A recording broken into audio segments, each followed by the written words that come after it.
No último vídeo que eu fiz na série Viver de FIIs aqui do canal, onde eu monto uma carteira de fundos imobiliários, que inclusive está tendo um desempenho muito bom comparado com o IFIX, de mais de 4 vezes o índice, eu perguntei se vocês queriam que eu colocasse naquela carteira também ações boas pagadoras de proventos. Eu transformaria a série Viver de FIIs numa série Viver de Dividendos, Viver de Proventos. E para minha surpresa, principalmente nos comentários, boa parte do pessoal falou: não, a gente quer que você foque só em FIIs. Contudo, veio a sugestão de fazer uma outra série, até para poder comparar as duas ao longo do tempo, focando em ações boas pagadoras de dividendos. E com isso, nós tivemos a fantástica ideia muito criativa de criar uma nova série chamada Viver de Ações. Baita nome, né, pessoal? Viver de Ações, muito criativo. E o que eu vou fazer nessa série? Que se inicia com este vídeo. Eu vou comprar empresas com esse viés do bom pagamento de proventos, mas eu também não posso garantir que eu vou fechar os olhos para alguma grande oportunidade que possa aparecer, alguma coisa que eu julgo muito interessante, por um preço muito descontado, ainda que não pague bons dividendos, mas possa vir a ter potencial no futuro de pagar dividendos, dependendo do setor. E para o primeiro episódio da série, eu separei 2 bancos para colocar aqui na carteira, bancos que eu acho que conseguem unir ao mesmo tempo a questão de ter um preço muito atrativo no momento de mercado que a gente tem agora, um bom pagamento de dividendos. Um eu já adianto que é um banco mais conhecido e o outro nem tanto.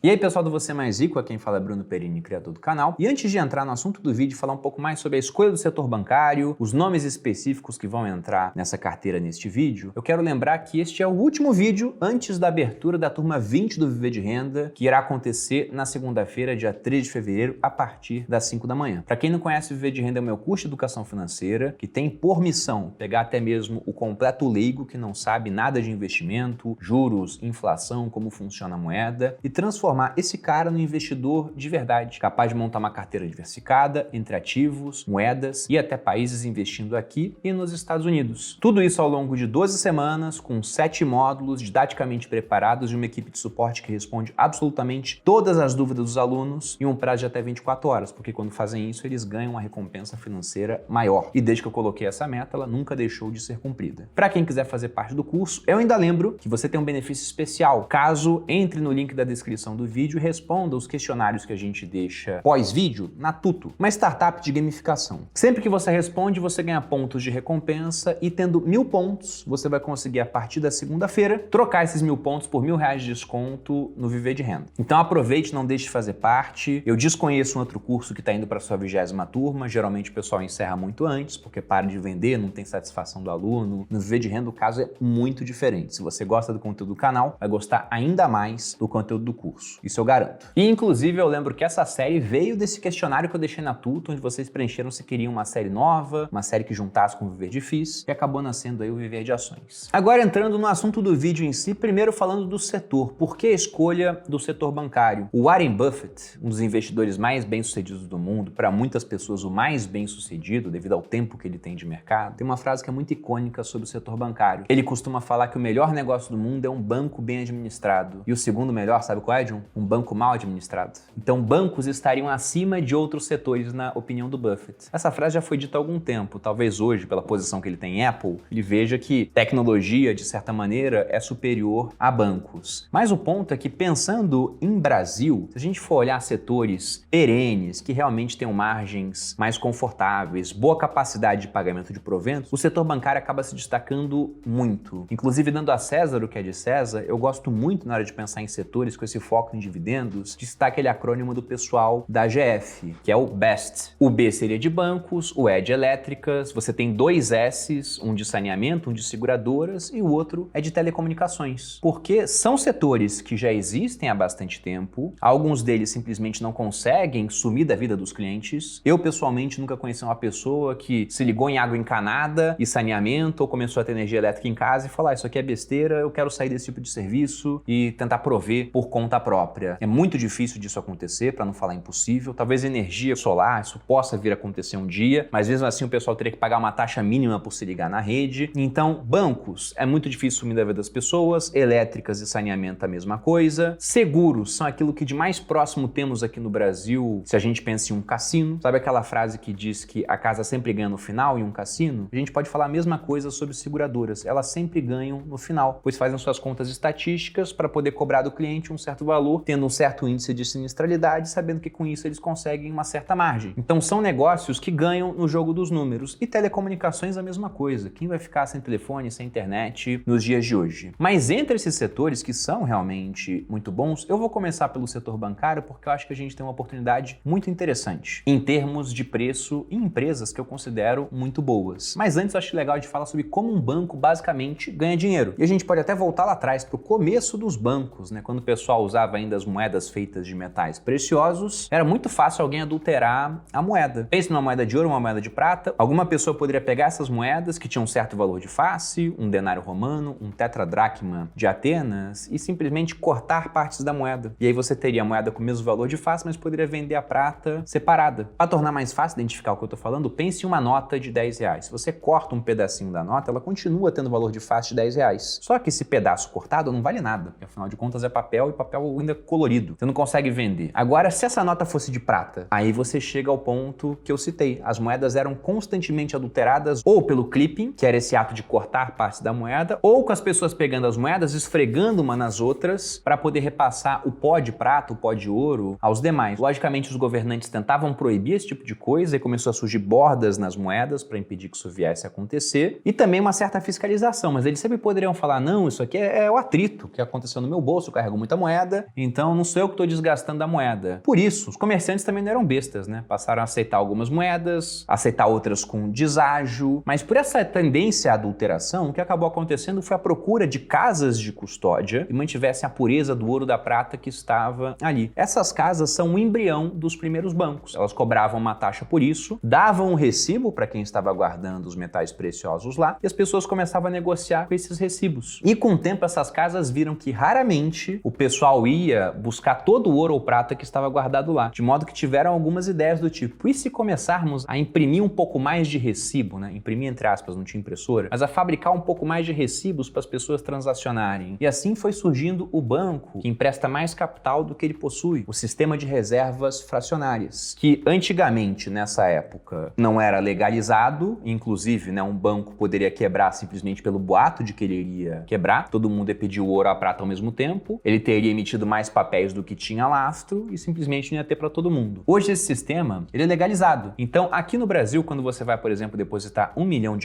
em um banco, ele vai pegar uma certa parte disso para mandar para uma conta que ele tem no Banco Central, um compulsório. E depende de como esse dinheiro entra no banco. Se for poupança, depósito à vista ou um depósito a prazo, você vai ter níveis de compulsório diferentes. Mas para tornar um exemplo mais simples, pense em 20% de compulsório. Então, desse milhão que você coloca no banco, 20% vai para a conta do compulsório, lá no Banco Central, e sobra 800 mil para emprestar. Ele empresta 800 mil para uma pessoa, esse dinheiro de um jeito ou de outro pode acabar voltando para o banco. Vamos supor que eu empresto 800 mil para o John que está me filmando. E aí o John pega esse dinheiro e é correntista do mesmo banco do qual eu tirei o capital e coloca os 800 mil nesse banco. Nesse momento, novamente, 20% dos 800 mil vão para o compulsório, o que dá 160 mil, e os outros 640 mil ficam disponíveis para serem emprestados, fazendo esse ciclo. Então veja que no final, se toda hora, né, a gente deposita e tira do mesmo banco, você vai ter 1 milhão no compulsório, enquanto vai ter criado 4 milhões de crédito. Ou seja, bancos ganham bastante dinheiro ao emprestar dinheiro que não existe, que foi criado. Isso é realmente a concessão de crédito. Essa é a principal atividade bancária. É assim que os bancos ganham muito dinheiro. E, inclusive, essa é uma dificuldade das fintechs. Eles simplesmente zeraram várias taxas, mas não conseguem emprestar como os bancos grandes. Porque aqui no Brasil você tem meia dúzia de bancos dominando 80% do mercado de crédito. Só que quando a gente fala de um grande banco, apesar desse braço principal, você tem outras áreas onde o banco ganha dinheiro. Se você pega um Banco do Brasil, um Bradesco, um Itaú, eles cobram tarifas sobre contas. De menos gente hoje em dia, mas continuam cobrando. Eles oferecem investimentos, eles costumam ter corretoras de seguro. Tinham as máquinas de cartão dos bancos antigamente. Taxas de fundo de investimento, que inclusive costumavam ser taxas muito altas. Em alguns fundos ainda há taxas muito altas, mas que têm se reduzido com o tempo devido à competição. Então, além desse braço de crédito altamente rentável, dominado pelos grandes bancos aqui no Brasil, você tem essas outras taxas. Coloca aí outras taxas transacionais também, TED Doc que tendem a morrer, isso é um ótimo exemplo, como outras fontes de receita, mas é uma receita que a gente pode chamar que é uma receita, entre aspas, suja, porque inclusive ela tende a desaparecer, como o próprio TED Doc. Fundo de investimento, as taxas tendem a cair com a competição. Taxa de manutenção de conta também tende a cair. Taxas cobradas sobre cartões, a competição está levando essas taxas para baixo. Então toda essa parte aqui está ameaçada, porém ainda existe. E essa outra parte aqui também está ameaçada. ameaçada com o aumento de competição, mas é onde os bancos são mais fortes. E aí já vamos falar dessa ameaça de competição. Hoje, essa ameaça está menos em voga, mas na época do Brasil com juros mais baixos, aquela sequência de queda de juros que tivemos desde 2016, um dos pensamentos no mercado é que as fintechs iriam disruptar os grandes bancos. E aí muita gente falava que não, os grandes bancos vão conseguir resistir, mas o que a gente viu durante aquela época de juros baixos foi preço das fintechs indo nas alturas, mesmo com a lucratividade bem baixa dessas empresas, ou até negativa, porque elas simplesmente diminuíram ou zeraram várias taxas e não tinham uma concessão de crédito adequada, nem perto da carteira de crédito dos grandes bancos. E alguns outros diziam que aquilo só ia durar enquanto tivéssemos uma época de juros baixos. Com a Selic saindo de 2% para 13%, fica bem claro que é mais difícil disruptar os grandes bancos do que muita gente no mercado esperava. Até porque, mesmo durante a ascensão das fintechs, o que você viu em termos de grandes bancos foi um contínuo aumento de lucratividade para vários deles. E até para o Banco do Brasil, um banco estatal que deveria ser menos eficiente. De modo que essa ameaça das fintechs pode roubar mercado dos bancos, mas eles têm séria dificuldade de roubar essa carteira de crédito muito robusta que esses bancos já têm há bastante tempo. É lógico que existem ameaças nessa área, como por exemplo o Open Bank, o compartilhamento de dados dos clientes que facilita a concessão de crédito por parte das fintechs, porque se você tem conta há muito tempo num Itaú, ele vai ter todo o seu histórico para saber que, olha, eu posso conceder crédito mais barato ao Dani porque ele nunca fica inadimplente. Agora, se o Dani abre uma conta nova no Nubank, eles não têm todo esse histórico, eles vão segurar muito mais o crédito porque não sabem que ele é um bom cliente. Então vou começar dando pouco crédito, sendo que poderiam dar mais, porque não conhecem simplesmente o histórico. Mas apesar de todo esse aumento de competição, dessa agenda que veio muito forte nos últimos governos, eu não sei se essa agenda pró-competição tende a continuar. E mesmo que ela continue, os grandes bancos também não são fáceis de serem disruptados. Mas, por conta dessa ameaça, o preço dessas instituições caiu bastante. Então alguns bancos estão extremamente descontados. E isso em uma janela onde eles têm mais resiliência do que outras empresas. Porque numa época onde os juros sobem, toda a economia ela vem a ser afetada. Se a gente pega a previsão de crescimento do PIB do Brasil esse ano e no próximo, ambas ficam abaixo de 1% devido à expectativa de juros altos. Isso acaba desacelerando a economia. Mas algumas empresas perdem menos ou até ganham nesses cenários. E aí você tem bancos e seguradoras, lembrando que os grandes bancos muitas vezes têm seguradoras dentro deles. E por que eles tendem a ganhar? Primeiro pensando em uma seguradora vende seguros. Ela cobra um prêmio do cliente, que é esse valor que ela vende o seguro, para o cliente estar coberto com um valor em apólice. E eles fazem as contas de modo que eles ganhem muitos prêmios e têm um índice de sinistralidade baixo para pagar poucas apólices aos clientes. Enquanto o sinistro não acontece, esse dinheiro fica investido. E é um dinheiro que tem que estar investido de uma forma mais conservadora. Fica muito comprado, por exemplo, em títulos públicos. E quando você tem títulos públicos pagando IPCA mais 6%, então vejam que essa reserva da seguradora ela acaba rendendo mais, aumentando o resultado financeiro da empresa, enquanto a sinistralidade tende a ser a mesma. E o mesmo pode ser dito para os bancos, porque bancos ganham dinheiro, como eu já disse, emprestando dinheiro, e até mesmo um dinheiro que não existe, é a concessão de crédito no final das contas. Só que para isso ele tem que ter um certo volume em compulsório, são os depósitos que a gente coloca no banco. E se você deposita, por exemplo, na poupança, então você está cedendo o dinheiro a um juros baixo, que o banco vai ter que te pagar, enquanto ele pode emprestar por juros bem mais altos, e que podem ficar mais altos ainda em um momento de aumento de juros. Tudo bem que quando esses juros aumentam na economia e os bancos cobram juros mais altos, talvez isso venha aumentar a inadimplência, o que de fato está acontecendo com vários bancos e por isso a sua queda de preços. Mas entenda que enquanto eles perdem de um lado, eles vêm a ganhar do outro. E um outro ponto também, pensando em cenário do Brasil, é caso a inflação fuja de controle, que negócios são menos afetados? Aqueles que podem repassar preços aos clientes. E bancos lidam bem com o cenário inflacionário. Se você pega em termos históricos, pega a inflação da República de Weimar, que era o nome da Alemanha após a Primeira Guerra Mundial. Durante o ciclo inflacionário, hiperinflacionário que a gente teve lá, quais foram os negócios que prosperaram e que inclusive afloraram um sentimento antissemita depois, né, e chegamos na Segunda Guerra? Foram os bancos. Aqui no Brasil, na época da hiperinflação, você tinha um banco em cada esquina. Quando resolvemos a hiperinflação, um monte de banco acabou quebrando, porque eles perderam as chamadas receitas inflacionárias. Eles ganham com esse processo. Ou seja, é um negócio que ele está equipado para ir bem quando o mercado está indo bem, mas também tende a ir bem mesmo com o mercado, com a economia indo mal. Então, pegando no longo prazo, costuma ser um bom investimento. Não acho que um grande banco vai ser aquilo que vai subir 40% em um ano, mas também não acho que vai ser aquilo que vai cair 50%, 60%, 70% igual uma empresa de varejo. E como eles geram muito resultado, também são capazes de pagar belos dividendos aos acionistas, principalmente os bancos que já são tão grandes que têm dificuldades para reinvestir o próprio capital. Agora que já dei uma passada geral nessa parte do setor bancário, quais foram os dois nomes que eu escolhi para compor o início dessa carteira? E aqui eu deixo bem claro, tá, gente? Eu tenho um portfólio pessoal, então por isso que eu vou comprar esses dois bancos de cara, ambos de um mesmo setor, e aí você pode ter coisas que vêm impactar esse setor, enquanto o restante da economia não está sendo impactada, como por exemplo, mais um aumento de imposto sobre o setor bancário. E eu só estou fazendo isso porque, primeiro, como eu disse, tem um outro portfólio pessoal. Segundo, porque eu pretendo colocar outros setores dentro dessa carteira. E o terceiro ponto, eu lembro que isso aqui não é uma recomendação de investimento. Não é porque eu coloquei esse banco na minha carteira que ele vai ter uma baita de uma performance. Não é porque eu não coloquei outro que ele vai deixar de ter uma boa performance. A minha expertise é como um educador financeiro. Então, o que eu quero mostrar para vocês aqui são critérios de seleção, como que eu penso em mercado, para que vocês possam tirar insights para a sua vida como investidor. Então, simplesmente não tente copiar a carteira porque está aparecendo aqui. Se você quer realmente recomendação de ativos, eu aconselho vocês a pegarem os pontos da Tuto e trocarem por relatórios que a gente tem lá dentro. Então, tem relatório de FIIs, tem relatório de ações, tem relatório de renda fixa, ou você pode assinar um relatório da Speed também. E aí eu lembro na Tuto que você tem aquele desconto de até R$1.000 no Viver de Renda caso tenha 1.000 pontos. Acho que é a melhor troca que você pode fazer lá dentro. Agora, sobre a empresa específica que eu vou pegar. O primeiro banco que eu vou pegar é muito conhecido de todos, é o Banco Bradesco. Boa parte dos brasileiros tem ou já teve conta no Bradesco, ou se nunca teve, conhece alguém. Porque se a gente pega mercado nacional, ele foi dominado durante muito tempo por praticamente 5 grandes bancos. Bradesco, Itaú, Banco do Brasil, Santander, que foi um estrangeiro que conseguiu fazer isso aqui no Brasil, e a Caixa Econômica. Eu diria que a chance de você que tem mais de 30 anos nunca ter tido conta num desses 5 bancos é quase zero. Se você teve conta em banco, né? O Brasil também é um país onde tem muita gente que é desbancarizada. E dentre esses 5 bancos, por que eu estou escolhendo o Bradesco? Bom, a Caixa você já tira porque não é listada. Entre os outros 4, o Banco do Brasil, apesar de estar bem barato por várias métricas, é estatal e há muita incerteza e eu prefiro ficar de fora do banco estatal nesse momento. Pegando os outros 3 privados, Itaú e Santander, o Bradesco é aquele que por várias métricas está mais barato. Ele é o melhor banco entre esses 3? Não, na minha opinião, o Itaú ele é um banco que tem uma melhor gestão, ele aloca melhor o capital no longo prazo, é uma baita de uma empresa, mas boa parte dessa qualidade se reflete em um preço mais alto. Já quando eu olho o Bradesco, a gente encontra os indicadores bem depreciados. Então nós vemos aqui, por exemplo, o preço sobre valor patrimonial do banco, mostrando que hoje ele está sendo negociado no mercado a 83% do seu patrimônio líquido. E esse é um ponto interessante, esse indicador não serve para todas as empresas. Até porque esse patrimônio líquido não é que nem fundo imobiliário que de tempos em tempos tem uma reavaliação. A empresa simplesmente pode ter um patrimônio marcado há muito tempo em um certo valor que está totalmente defasado, para mais ou para menos. Só que em bancos, todo o patrimônio se transforma no final em números. E se tem alguma coisa aqui que talvez não esteja marcada, eu acho que tende a estar marcado para baixo, como por exemplo uma participação que esse banco pode ter em uma certa empresa, num valor que ele entrou, sendo que a empresa agora vale muito mais. Então quando eu olho essa métrica negociando abaixo de 1 em um banco com tanta qualidade, uma carteira de crédito tão sólida, que pode ter metido os pés pelas mãos, a inadimplência do Bradesco subiu bastante no último resultado, tiveram que fazer uma provisão para devedores duvidosos mais alta, mas eu acho que é um banco que já passou por tanta coisa que novamente consegue corrigir os rumos. E o melhor, eu estou comprando ele bem abaixo do seu valor patrimonial, o que torna, por exemplo, a métrica do ROI, a rentabilidade que ele tem sobre patrimônio líquido, mais alta. Porque veja o seguinte, se eu estivesse comprando o banco por uma vez o seu valor patrimonial, eu teria exatamente esse ROI no meu investimento, 14,6. Mas eu estou comprando por um valor abaixo, eu estou pagando quase 20% abaixo no valor do banco. De modo que dividindo o ROI pelo valor que eu paguei no patrimônio líquido,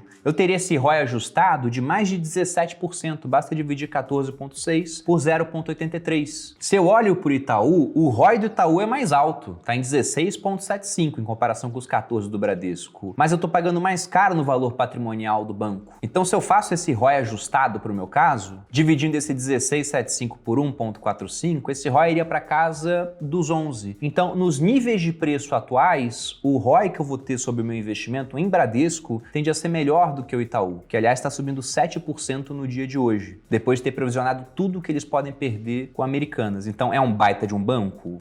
É. Mas eu acho que no momento a compra do Bradesco pelo preço é mais interessante. Além do que, Se eu for olhar o dividendo do Bradesco, está num nível muito atrativo. Se eu pego o BBDC3, pagou 7,33% nos últimos 12 meses. Se eu venho aqui para olhar o payout, tem o payout atual na casa de 60%. Então, do lucro, 60% vira dividendo. E se eu for pensar em qual ação eu compro, o BBDC3 ou o BBDC4, talvez pensando em dividendos, muita gente automaticamente pense, preferencial costuma pagar mais dividendos, ainda que não te dê direito a voto. Então, vou comprar a preferencial. Só que olhando as duas aqui, a gente vê que neste momento vale mais a pena comprar a BBDC3, pelo menos de acordo com os dados que a gente tem dos últimos 12 meses. E por que eu digo isso? Veja o dividendo, que é simplesmente o valor pago sobre o preço da ação, e você coloca isso em percentual multiplicando por 100. Então você tem 7,33 em BBDC3, 7,24 em BBDC4. Se você volta lá para cima, em valores absolutos, BBDC3 pagou 91 centavos por ação e BBDC4 pagou R$1. Então é quase 10% a mais de dividendos em termos absolutos. Mas como o preço de BBDC3 é mais baixo, em termos percentuais acaba ficando um pouquinho maior. Sendo que há um outro ponto interessante. Se eu olho aqui para a BBDC4,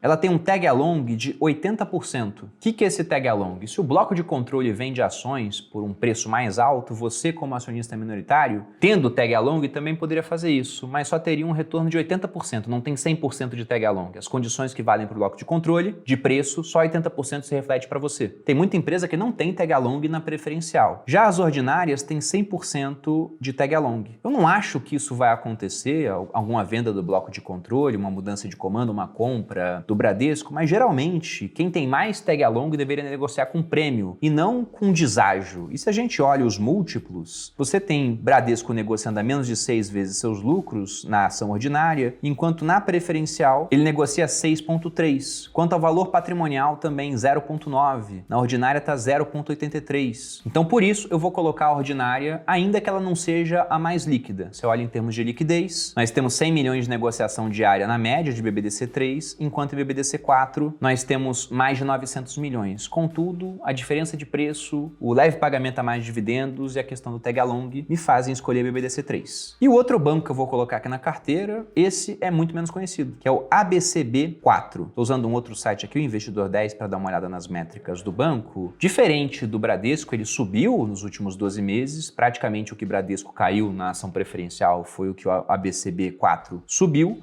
mas é negociado ainda por múltiplos muito baixos, apenas 5 vezes seus lucros e com preço valor patrimonial de 0,79, ou seja, está 21% mais barato comprar esse banco na bolsa do que criar um banco com o mesmo valor patrimonial do zero. Sendo que o pagamento de dividendos também está bem interessante, na faixa de 7,69. E aí eu fico pensando que vai ser interessante comparar a evolução da carteira dessa série com o Viver de FIIs, para ver quem no longo prazo tende a pagar mais dividendos, porque vários FIIs pagam bem mais do que isso. E essas empresas têm poder de reajustar preços por inflação, os FIIs também têm esse poder, né? Reajusta por contrato. Então vamos ver se o pagamento de dividendos dos FIIs agora vão se revelar maiores no longo prazo comparados a bancos e outras empresas que eu colocaria aqui. E por que eu estou pegando esse banco? Porque, primeiro, se você olha o resultado da empresa, é um resultado bem interessante. Eles têm receitas cada vez maiores, têm crescimento de lucros, negocia preços descontados e o Banco ABC, a carteira de crédito deles, não é voltado para pessoa física, é voltada para empresas. E uma carteira, diga-se de passagem, bem diversificada. Inclusive, saiu o resultado do Banco ABC hoje de manhã. Foi um bom resultado. Olhando aqui os indicadores do banco, a gente vê uma margem líquida em linha com a margem do Bradesco, um payout, o quanto do lucro vira dividendos, de mais de 50%.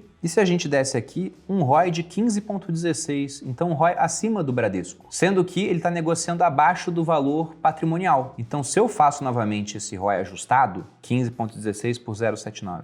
E eu chego a um valor de mais de 19%. Caramba, então isso aqui está bem menor do que o Bradesco. Tem um PL mais baixo, ou seja, o preço que eu pago pelo lucro é mais baixo, o preço valor patrimonial está mais baixo, o ROI está mais alto, o dividendo, apesar de um payout menor, também está maior por conta do desconto no preço, a margem está em linha, só que esse é um banco menor, então ele tende a ter uma percepção e até uma realidade de ser mais arriscado. Contudo, o controlador desse banco é o Arab Bank Corporation, um banco com bolso muito fundo, né? Uma corporação, melhor dizendo, com bastante dinheiro. E em 2008, vamos lembrar que nós tivemos a crise do subprime americano, que se espalhou pelo mundo no final das contas e afetou o Brasil, o ABC Bank chamou o capital do Arab Corporation só para mostrar que ele tinha acesso a bastante liquidez caso fosse necessário. Então é um banco que eu enxergo com bons olhos, apesar de ser um banco menor. Se a gente olha para o valor de mercado, a gente pode falar que é uma small cap, afinal tem um valor de 4,11 bilhões, então não é muito grande. E também não acho que vai crescer pra caramba mesmo sendo uma empresa menorzinha, porque não é uma startup onde você tem grandes ganhos de escala, não acho que é isso que vai acontecer. Como eu disse, o foco dessa carteira principal vai ser na questão dos dividendos. E eu acho que ambas as empresas pagam um dividendo muito interessante para a realidade atual, tem uma certa resiliência, o que não quer dizer que não possam cair ainda mais de preço, no caso de Bradesco principalmente, já que amanhã o banco divulga resultados e por mais que o mercado já tenha precificado parte do que eles acham que vem pela frente, a gente tem que lembrar da questão de exposição a americanas, então pode ser que o banco ele venha a cair, mas de toda forma eu enxergo como nomes bons para iniciar essa série. E agora o que eu vou fazer é simplesmente comprar a ação de ambos os bancos. No caso, o BBDC3 do Bradesco e da ABC, a BCB4, que é a única que a gente tem negociada em bolsa. Já estou aqui com o home broker da Rico aberto, eu tenho o livro de ofertas de Banco ABC e de Bradesco. Eu vou fazer a compra de 30 mil de cada papel, aproximadamente, né? Vai dar um pouco de diferença. Eu vou preencher a ordem aqui para Bradesco,